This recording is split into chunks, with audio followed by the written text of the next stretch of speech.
Are you ready for accomplishments that actually mean something to you? Success that feels like success?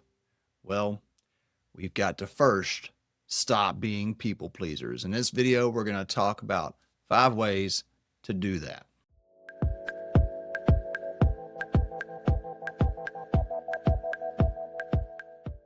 If you haven't already become a subscriber to this channel, please do so. I love seeing those numbers grow. Trying to get to 1,000. Come on, folks. We can do it. And I'm not doing it to please anybody but me because I want to see success in this channel. I know that the content helps to add value to the viewer's life, which is what I'm here to do. Now, that doesn't mean that I'm here to please you. I will say things on this channel that might rub you the wrong way. You might get triggered. And guess what? Sometimes, oftentimes, those triggers are exactly what we need to grow. So, how do I know this? Well, because I have enacted it in my life. Get right to the point. What are the 5 ways that we're talking about today that you can overcome people pleasing? They're not easy, but they're very simple. The first one is self-awareness. Being aware of how we feel when we respond. When we tell someone that we will do something, does it feel right in our bodies? Does it feel at ease? Is there a sense of release and relief or joy? Or is there tension, frustration, friction within ourselves? Even when we are being in service to others, do we do it with joy? Are we excited to help? Or are we doing it through gritted teeth? Are we holding hardness in our hearts that is going to later on come out the wrong way? Only you can know. That's why self-awareness is key here. Now, there are a number of ways that we can practice and we can grow our sense of self-awareness. Psychedelics are absolutely one. That is why I have been doing this work for so long, because I have seen hundreds and hundreds and hundreds of times individuals gain a greater sense of self-awareness and make better choices in their lives, myself being one of them. Now, we have to understand that this is a process. You are not going to identify yourself as a people pleaser and heal it overnight. You will be triggered. You will find patterns, and you have to keep returning to them. One of the most important internal questions that we can ask in our journey of self-awareness around people-pleasing is, are we doing what we're doing in an order to get approval? Now, of course, I want you to like these videos because I want them to be helpful. I want to get better at doing the work that I do, because I want to have greater impact, because it makes me feel good about improving the quality of lives and the condition of our society. But for far too long, I did the work that I did in order to get praise for it. Now, it's not easy to acknowledge that, but it's essential if I want to truly grow. And if you want to grow, you have to do the same. Are you doing what you're doing because you want the praise and approval of others? Probably started somewhere in childhood, your parents, siblings, social peers, and now it just translates into everyday life. Someone cuts in front of you in the coffee shop line. Someone says something offhand to you at work or dumps responsibilities on you that should be theirs, and you just do it. You just say, okay. Or maybe you go out of your way to be the bubbly, energetic personality, hugging people everywhere you go because you just want them to feel like you make them feel better. Let's be real about it here. Do we share love in order to get love, or do we share love just because that is the loving thing to do? In this conversation around seeking approval, there's an important piece of awareness that I personally have found very valuable to consider, is that when I am seeking approval from someone else, I'm actually in a way, making them more important to me than God, more important to me than my own inner moral, ethical authority? That is a very important question to ask. It's a very important consideration because at the end of your life, whether you believe you're going to meet your maker or you've just got to face yourself, who did you live for? Who did you want approval from? Do you think that on your deathbed, you're going to be worried whether or not that person in your office space or whoever you're at the university with, or even your spouse, approved of whether or not you did any number of things? Now, some of the examples that come up for me are perhaps a little extreme because, well, you don't become the founder of the world's first psychedelic mushroom retreat and operate along normal lines. But at the same time, in that last video, I talked about how that work was really an effort to please my parents. I absolutely love the mushroom and everything that it can do for us. I love my human family. And I could have gone about it very differently. And had I not been trying to subconsciously seek approval from my parents, seek validation from the outside world, I would have gone about it differently. And it probably would have been better. All right, now, the next thing that we can do after our self-awareness, becoming aware of our habits and patterns, the next thing that we can do is practice some boundary setting. Say no. Start small. Someone asks you to do extra work. Just say no, thank you. I can't do that right now. This has been a challenging one for me, and this is maybe not a small one, but it is one that I have to work on regularly. Someone is employed by you and they're not working up to standard, or you see character traits, personality traits that are not fitting for the environment that you're trying to create. You have to say it's not a good fit. You just have to say either we're going to have to change something here or we're not going to be working together. So, small to big, however that works for you, say no and mean it when you say it. Or inversely, when you say yes, really mean it. Only say yes when you really mean yes. I had a dream last night. I'm just remembering all of a sudden of some of the people who I said yes to and really wanted to say no to. These folks came to me in my dream and they wanted me to say yes. And I said, no, thank you. And it felt so good. Looking at that dream, I can recognize that I am making progress on this effort that honestly, most of us need work in. Most of us in some way are trying to seek validation, approval, or pleasing the outside world. Next, validate yourself internally. Tell yourself you did a good job. It doesn't matter what anybody else thinks.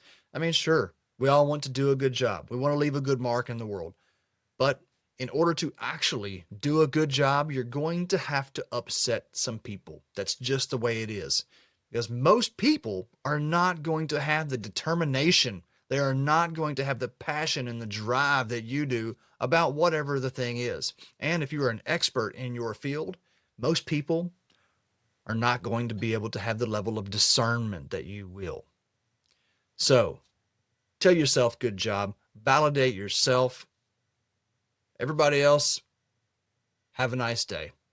I actually am making an effort not to upset people, but to consciously say to myself, I do not care what anybody else thinks about me. Do I care what you, the viewer, thinks about me? Not really. Not really. I may attempt to improve the production value. I may attempt to just create better content, but that's because I want to feel satisfied. I want to look back at my work and say, that's right, Eric. You're stepping it up. You become a better and better version of yourself. And believe me, I have seen this in people who operate at incredible levels of business. I have seen this in people who are caretakers and nurses, teachers, across the board. I have seen extremely successful people who have reached the end of their rope because it was built on people pleasing. Stop caring what other people think. They're not going to be there on your deathbed with you, most likely. And those that will, those people want you to live an authentic life. Understand this, that the people that really care about you, they want you to say no when you mean no. If they don't, then you might need to question whether they really care.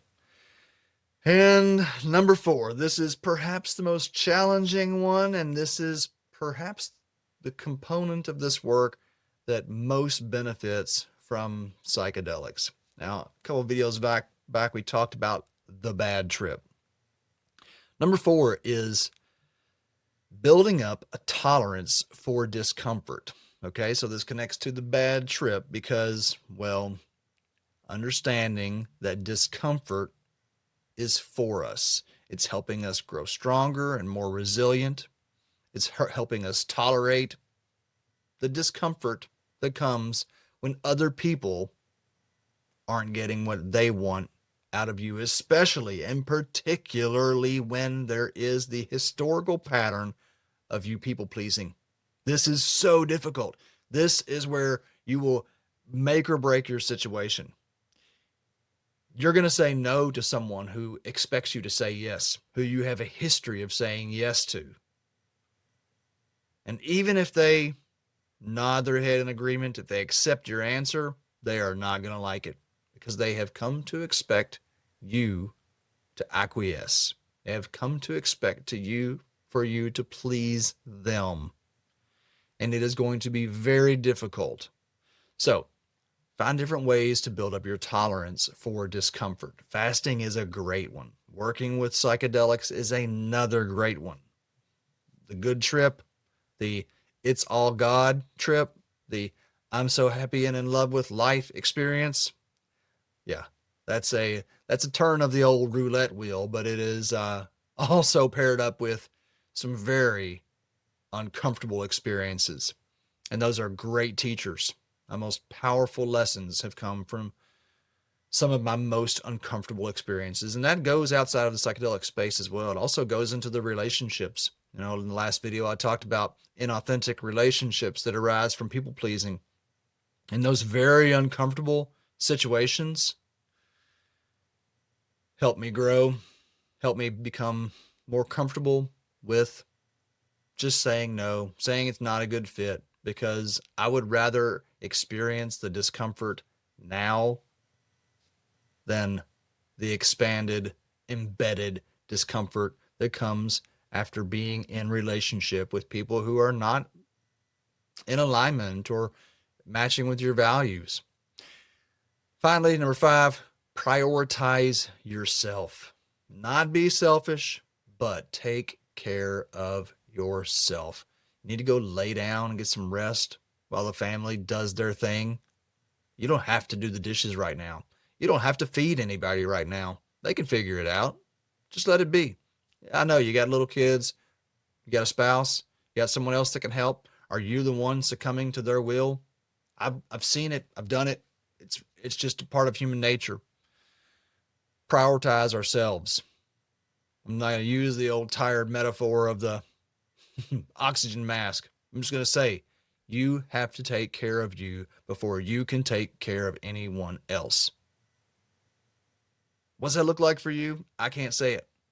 It doesn't mean escape, though. That's one of the things I do want to leave out here on. Prioritizing our own self-care does not mean going to the bar. It doesn't mean smoking a bunch of pot to numb ourselves and get away. That is becoming really an epidemic in our society. I think cannabis absolutely can be a medicine. It can also absolutely be an avoidance tactic. It can be a crutch. I know this. I've seen it dozens and dozens of times. This is one of the areas where I have found that my people-pleasing ways did not serve me well. When I started to comment to friends of mine after I had overcome my addiction to cannabis, and I started to comment that perhaps cannabis deserves a little more respect. Perhaps it's not actually best for daily use for decades at a time or years and years at a time. Those people didn't like that. I lost a number of friends just because I prioritized myself and changed my behavior. And that's what I want you to do too. It doesn't matter. I loved them. I loved them. There are some people who I love dearly, but you know what? I love me more.